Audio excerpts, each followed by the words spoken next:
Well, you've probably been wondering where we've been for the past couple of weeks, and we're here to tell you. We've been in the Midwest.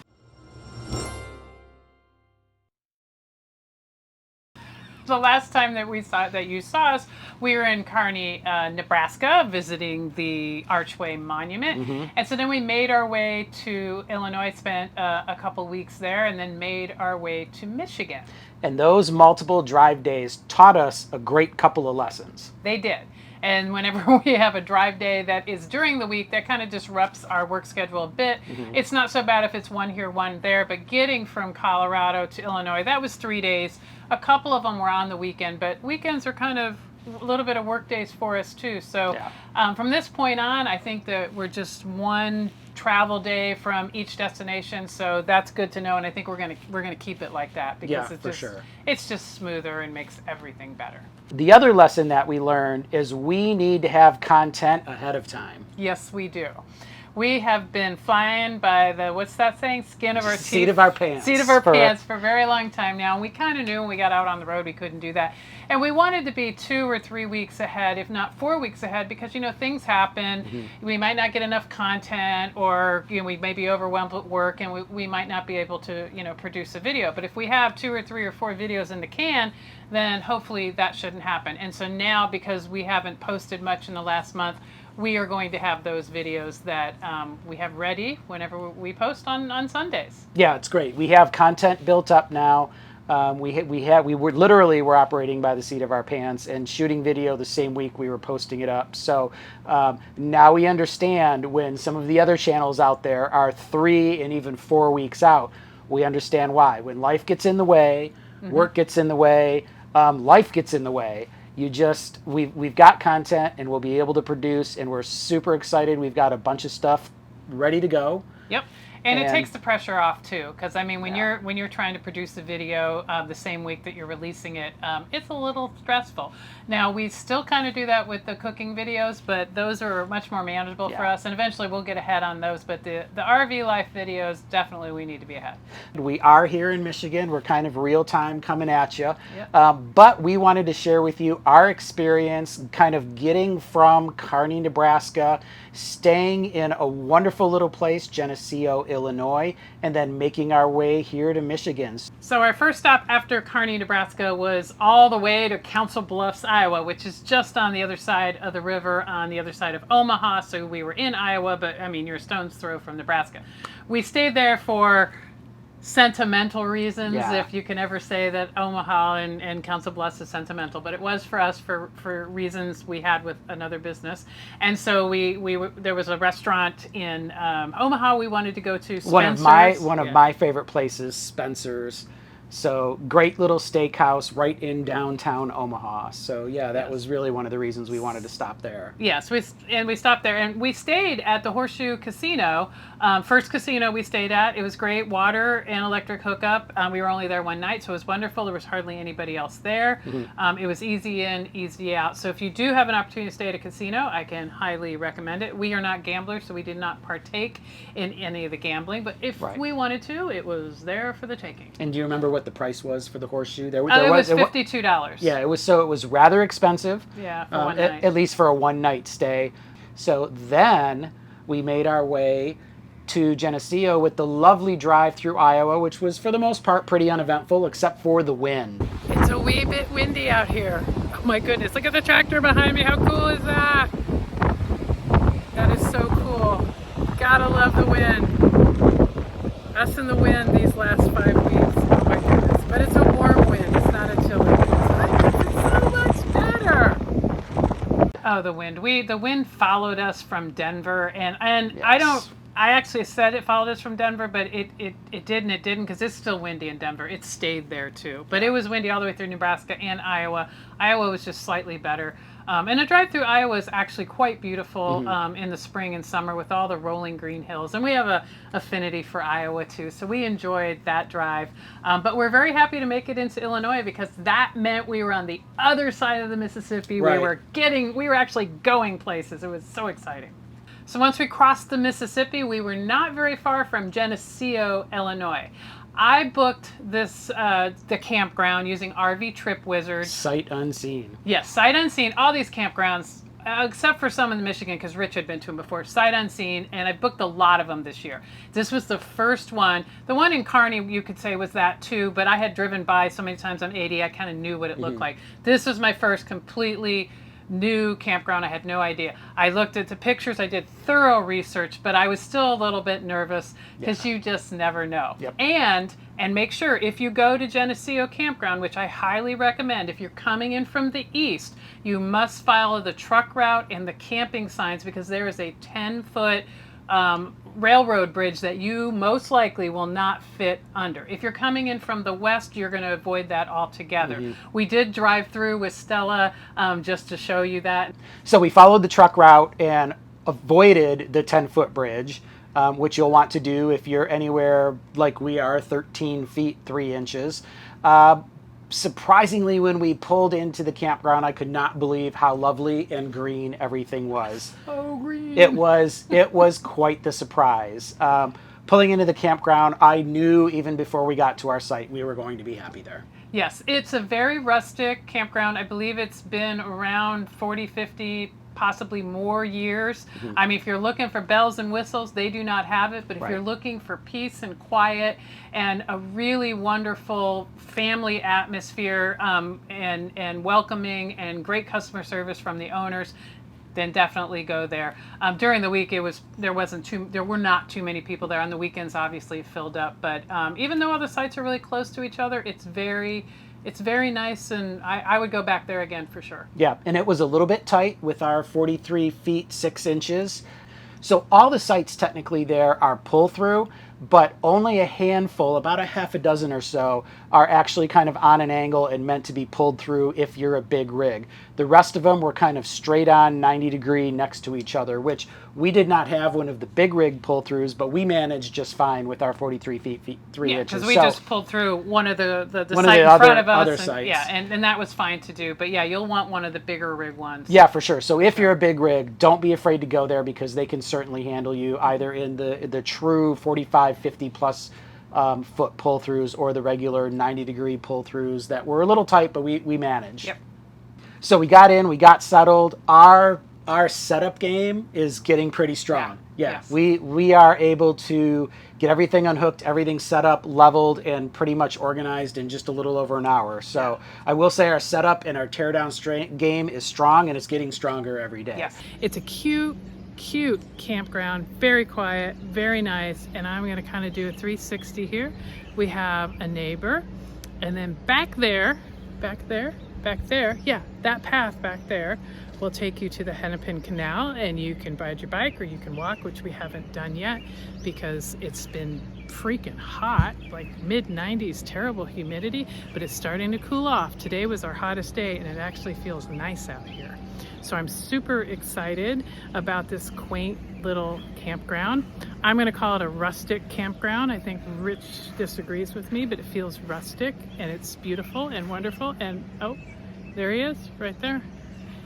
So we hope to get out next week. It's going to be in the 70s, which is more seasonable. So we are going to take some great trips around Geneseo. We're going to go to Davenport. We're going to go to the other Quad Cities, which I only know 3 out of the 4. So my goal here is to figure out what the hell the 4th city is. I've got Davenport, Moline. Oh God, I just forgot the 3rd. So okay, I got to find 2 cities. So anyways, I wanted to give you a little peek. I love this place. If you ever get to Western Illinois and you need someplace to stay for an overnight or even a week, we're here for like 10 days. You got to come see the Geneseo RV Campground. Once we got settled, we were looking forward to getting into the cute little town. At least it looked really cool when we drove by in downtown Geneseo. It's 3 o'clock on a Saturday, and there is nothing happening. We came down here thinking we're gonna walk in some shops, look around, maybe even buy some stuff. Nothing. Well, there's a few cars. Everything's closed at 3 o'clock, and some say they're open till 5, but I don't know. We're gonna come back later in the week and see what we can find. Well, a little disappointed that nothing was open when we went down there, and I believe it was a weekend. So we tried a couple more times. I think the third time was the charm. We hit it just right. We were able to go to a couple bars, had a great time there. And then I found this amazing clothing store on Main Street called Black Sheep. Bought this shirt and a few other things. So if you ever get to Geneseo, please go see Black Sheep. They are amazing. You can just walk in and say, I need X, and they will pull all these things and make outfits for you. They are absolutely wonderful. So I really enjoyed the small town. It is very small. When we say small town, this is as small as I've been in a very long time. It's so small town. The sign on the door says they close at 5 o'clock, but if they have something to do or the things aren't very busy, they're gone. They'll close at 3 and hit the road. So when things are open, they're great, but having things open is somewhat questionable. Yeah. So since we have the food channel, of course, we are all about the local grocery shopping. The local Fairway in Geneseo is absolutely fantastic. When you're going through town or you're staying there, you have to go there. They have everything you need. Great little local grocery store. And do you know the number one way you can tell a good grocery store? Their meat counter? The meat counter. And the meat counter there was absolutely spectacular. There is no prepackaged meats whatsoever. It is about 30 feet of all fresh meat counter with there were more butchers behind that counter than there were people working in the rest of the store. I'm not kidding you. They were everywhere. There were 8 people behind that counter, not only helping you, but there was one guy cutting meat. There was another guy making sausages. There was another guy making hamburger. And then we saw it. There it is, Dan's Prize Rare Roast Beef. We're here, and oh my God, it's on sale. I'm so excited. Sad news. Dan is probably not real, but his roast beef is so good. And I asked the guy at the deli, the rarer the better. I don't know if you can see this. Look how rare that is. I cannot wait to eat this roast beef. And yeah, you probably think we're crazy that we're going like so wackadoo for roast beef, but it really is that good. Dan's Prize Rare Roast Beef. Yes. Literally the greatest roast beef I have ever had in my life. And I used to be in the meat business. And where did we find it? The Fairway in Yes. Geneseo, Illinois. So if you don't go for the campground, go for the roast beef. It's really right off of 80, exit 19, about 3 miles. You get it, you leave. What 10 minutes? You might. And what's crazy is our son came to visit us a few weeks ago, and he took a road trip. And of course, I'm like, please stop. Exit 19, Geneseo. He brought us like 4 pounds of roast beef. So we still have some in the freezer. It was that good. So once we got settled in and kind of caught up on our work that we had missed from the couple of days, making our way from Kearney over to Geneseo, we went to check out the Quad Cities. And the Quad Cities are Davenport, Bettendorf, Moline, and East Moline. You got them all. Yeah, I got them all. And technically, there's actually 5 cities. There was one next to East Moline. I do not remember that, but I don't think they felt the need to change it to the whatever 5 would be. Penta cities. The Penta cities. Yeah. So, but anyways, those are the Quad Cities. It took me 12 days in Geneseo to actually remember those. The Quad Cities were pretty quiet. I know we were there early. We were in, it was May, wasn't a lot going on, but it was still very interesting. It's on the Mississippi. We did some walking around. We saw some pelicans, which did not expect to see. Not that far north. No, but there's a whole story about pelicans we saw on the news, so it was really quite interesting. And the thing we went there for the most was the freight building, where they have a farmer's market every Wednesday and Saturdays. So we're over in Davenport, across the river from Geneseo, to take a day trip to the Freight House Farmer's Market over in Davenport. So, Iowa, in case you don't know where Davenport is. Yeah, exactly. So let's go in and have a look and see what we can see. I'm super excited. This place is a permanent structure. It's only open 3 days a week. I think Wednesday evening, Saturday and Sunday. And I've heard really good things about it. So let's go check it out. So inside the freight market these are all permanent vendors. We're here on a Wednesday. And today is the smaller day of the market. There really is no vegetable vendors here today, which we were kind of hoping for because we needed to get some veggies for our upcoming videos. But it's been kind of cool to walk around and see what's going on. Sometimes people will do that, they don't know that they got in my head. Next thing you know, it's midnight. So of course I had to stop at one of the jewelry booths, and everything is handmade and beautiful. And these are screaming Victoria, Victoria. They're calling my name. So you may see these in an upcoming video because I'm buying them. They're only $12. Gotta check out this farmer's market if you get to Davenport. So we went on a Wednesday evening. That was not the most hopping evening to go, but there were still a lot of vendors there. It was way too early in the season for any vegetables, Yep. but we did. I did find these really cool hand-carved spoons, a pair of earrings, and these. There was only 2 left in this jar. I have a thing about sweet pickles, bread and butter pickles, and so I try to buy them all over. I like to get, independent, local ones. Yeah. And I've only got 2 left, and I'm not sure what I'm going to do. So if you are familiar with the old-fashioned bread and butter pickles from Copeland, Illinois, please, in the comments, let me know where I can find them. I'm going to do some research and see, but they're really good. And the freight building was right along the river, and the river walk that kind of goes along that section of the Mississippi is really pretty wonderful. Yeah. There's lots of very cool things to see there, as well as what was the minor league ball team that was there? They weren't Bandits, it was the band. I don't know. There was a minor league ball team field there, and they had like a little they had a Ferris wheel. They and had a Ferris wheel. Yeah. So definitely that would be fun. When I think we were there prior to season getting underway, possibly, but that would be fun for sure. But if you find yourself in Davenport, for sure do the Mississippi River Walk. It is quite lovely. It's a quite lovely walk. Once we left the freight building and kind of started making our way out of Davenport, we ran in, surprise, to a winery. In a place called East Davenport, which used to be its own town, but is now part of Davenport. I think it's one of the older parts of the city. It too has a lot of shopping. We walked around there. It was really cute. Mm-hmm. I think I like that area actually better than downtown Davenport. Lots of restaurants. Yes, yeah, tons there of were a restaurants. bunch of restaurants in East Davenport on kind of the main street there. Mm-hmm. But the highlight for us was Wide River Winery. It was really, really delicious. Everything there are grapes grown in Iowa. So all the varietals that were grown there were sourced from all over the state of Iowa, and they were really lovely. We ended up with a bottle of the Cody Road Felony, which I'm not going to remember right now what the blend of grapes is.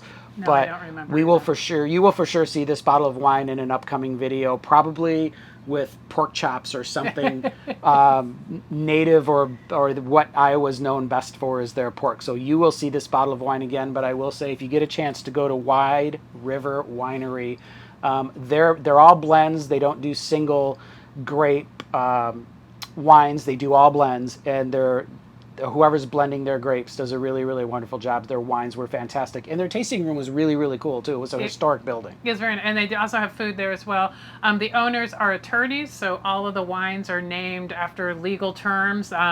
This is what felony. Cody Road Felony. Yeah, so it's kind of interesting there too. So, and I believe they've won some awards, but definitely a great place to check out if you're in East Davenport. So our 12 days in Geneseo went by really, really quickly. We found tons of fun things to do in there, and we got caught up on work, which was the most important reason for staying there for 12 days. And we would for sure go back there again, without question. We look forward to, as we make our way around the country, if we find ourselves passing through there, we'll for sure stay at Geneseo again. But it was time to begin to make our way to Michigan, where we are going to spend the rest of the summer.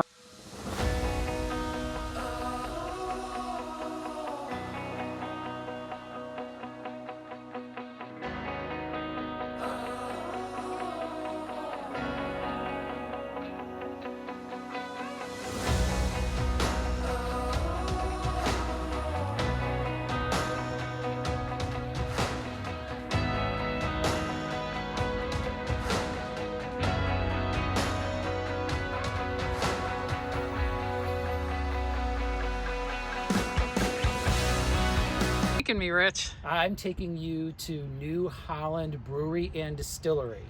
And what's great about it is it has a little something for everybody. If you're into beer, they are famous for their Dragon Milk Stout. which is an amazing stout. They even do a barrel-aged version of it, aged in whiskey barrels. But what I'm going for, and what you're going for, is the Knickerbocker gin, which is great for martinis and everything else. So get in the truck. Let's go over to the distillery. Okay, here comes my martini very shortly.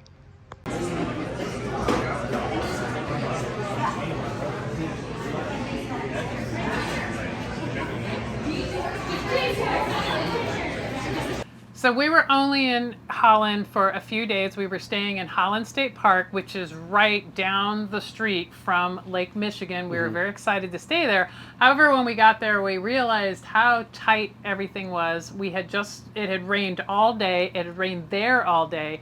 And when we pulled in, we might have created a foot and a half. Foot and a half deep crater underneath poor Howie. And we were supposed to be there 3 days. More rain was forecast the day before we were supposed to leave, and we were a little concerned about getting stuck, so we left a day early. But the campground is amazing and wonderful. It is tight and it is busy. When we arrived here yesterday, it was Saturday, and this campground, at least this area, well, really the whole campground, was completely full. Now you can see there's not too many people here. There's still people. But the mass exodus on Sunday it was just amazing. They just kept driving out one by one, and we waved goodbye. There's wonderful hiking. We took this great hike on the ridge right next to the campground, which was it was just all tree lined. I really enjoyed that. The one thing I will say, I haven't seen, not that I've been RVing for a long time, but this was a first. It was an alcohol-free campground. Yeah, we haven't seen that before. You know, for us, it's like, oh, okay.